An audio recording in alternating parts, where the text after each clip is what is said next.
Namaskar, Jai Shri Krishna. Illuminating text 30 of chapter 2, the Lord in the heart of second canto, the cosmic manifestation of Srimad Bhagavatam, text 30. Sa Bhuta Sukshamendriya Samanikarsham Manomayam Devamayam Vikaryam Samasadya Gatya Sahaten Yati Vijnana Tattvam Guna Samanirodham. The devotee, thus surpassing the gross and the subtle forms of covering, enters the plane of egoism, and in that status he merges the material modes of nature, ignorance and passion in this point of neutralization, and thus reaches egoism in goodness. After this, all egoism is merged in the Mahat Tattva, and he comes to the point of pure self-realization. Pure self-realization, as we have several times discussed, is the pure consciousness of admitting oneself to be the eternal servitor of the Lord. Thus one is reinstated in his original position of transcendental loving service to the Lord, as will be clearly explained in the following verse. This stage of rendering transcendental loving service to the Lord, without any hopes of emolument from the Lord or any other way, can be attained when the material senses are purified and the original pure state of the senses is revived. It is suggested herein that the process of purifying the senses is by the yogic way, namely the gross senses are merged in the mode of ignorance and the subtle senses are merged in the mode of passion. The mind belongs to the mode of goodness and therefore is called Devamayam or godly. Perfect purification of the mind is made possible when one is fixed in the conviction of being the eternal servitor of the Lord. Therefore, simple attainment of goodness is also a material mode. One has to surpass the stage of material goodness and reach the point of purified goodness or Vasudev Sattva. This Vasudev Sattva helps one to enter into the kingdom of God. We may also remember in this connection that the process of gradual emancipation by the devotees in the manner mentioned herein, although authoritative, is not viable in the present age because of people's being primarily unaware of yoga practice. The so-called yoga practice by the professional protagonists may be physiologically beneficial, but such small successes cannot help one in the attainment of spiritual emancipation as mentioned herein. 5,000 years ago, when the social status of human society was in perfect Vedic order, the yoga process mentioned herein was a common affair for everyone because everyone, and especially the Brahmanas and Kshatriyas, was trained in the transcendental art under the care of the spiritual master far away from home in the status of brahmacharya. Modern man, however, is incompetent to understand it perfectly. Lord Sri Chaitanya therefore made it easier for the prospective devotee of the present age in the following specific manner. Ultimately, there is no difference in the result. The first and foremost point is that one must understand the prime importance of Bhakti Yoga. The living beings in different species of life are undergoing different terms of engagement according to their fruitive actions and reactions.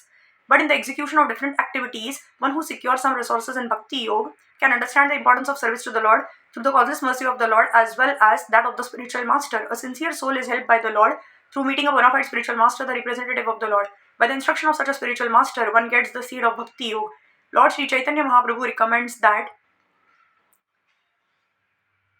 the devotee sow the seed of Bhakti Yoga in his heart and nurture it by the watering of hearing and chanting the holy name, fame, etc. of the Lord. The simple process of offenselessly hearing and chanting the holy name of the Lord will gradually promote one very soon to the stage of emancipation. There are 3 stages in chanting the holy name of the Lord. The first stage is the offensive chanting of the holy name, and the second is the reflective stage of chanting the holy name. The third stage is the offenseless chanting of the holy name of the Lord. In the second stage only, the stage of reflection between the offensive and offenseless stages, one automatically attains the stage of emancipation. And the offenseless stage, one actually enters into the kingdom of God, although physically he may apparently be within the material world. To attain the offenseless stage, one must be on guard in the following manner.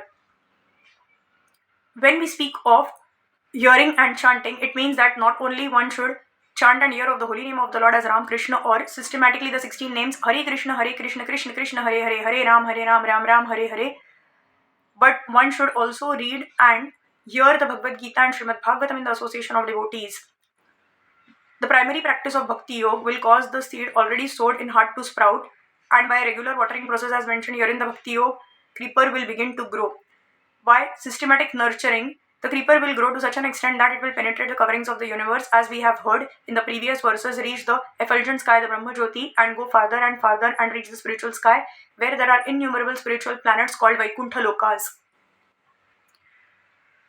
Above all of them is Krishna Lokal Goroka Vrindavan, wherein the growing creeper enters and take repose at the lotus feet of Lord Sri Krishna, the original personality of Godhead. When one reaches the lotus feet of Lord Krishna at Goloka Vrindavan, the watering process of hearing and reading, as also chanting of the holy name in the pure devotional state fructifies, and the fruits grown there in the form of love of God are tangibly tasted by the devotee even though he is here in this material world. The ripe fruits of love of God are relished only by the devotees constantly engaged in the watering process as described here. But the working devotee must always be mindful so that the creeper which has so grown will not be cut off. Therefore, he should be mindful of the following considerations. First, offense by one at the feet of a pure devotee may be likened to the mad elephant who devastates a very good garden if it enters. Second, one must be very careful to guard himself against such offenses at the feet of pure devotees just as one protects a creeper by all around fencing. Third, it so happens that by the watering process, some weeds are also grown, and unless such weeds are uprooted, the nurturing of the main creeper or the creeper of Bhakti Yoga may be hampered. Fourth, actually these weeds are material enjoyment, purging of the self and the absolute without separate individuality, and many other desires in the field of religion, economic development, sense enjoyment, and emancipation. Fifth, there are many other weeds like disobedience to the tenets of the revered scriptures, unnecessary engagements, killing animals, and hankering after material gain, prestige, and adoration. Sixth, if sufficient care is not taken, not only the watering process will help to breed the weed stunting, but the healthy growth of the main creeper and resulting in no fructification of the ultimate requirement love of God. 7. The devotee must therefore be very careful to uproot the different weeds in the very beginning. Only then will the healthy growth of the main creeper not be stunted. 8. And by so doing, the devotee is able to relish the fruit of the love of God and thus live practically with Lord Krishna, even in this life, and be able to see the Lord in every step. The highest perfection of life is to enjoy life constantly in the association of the Lord, and one who can relish this does not aspire after any temporary enjoyment of the material world via other medium. Hare Krishna.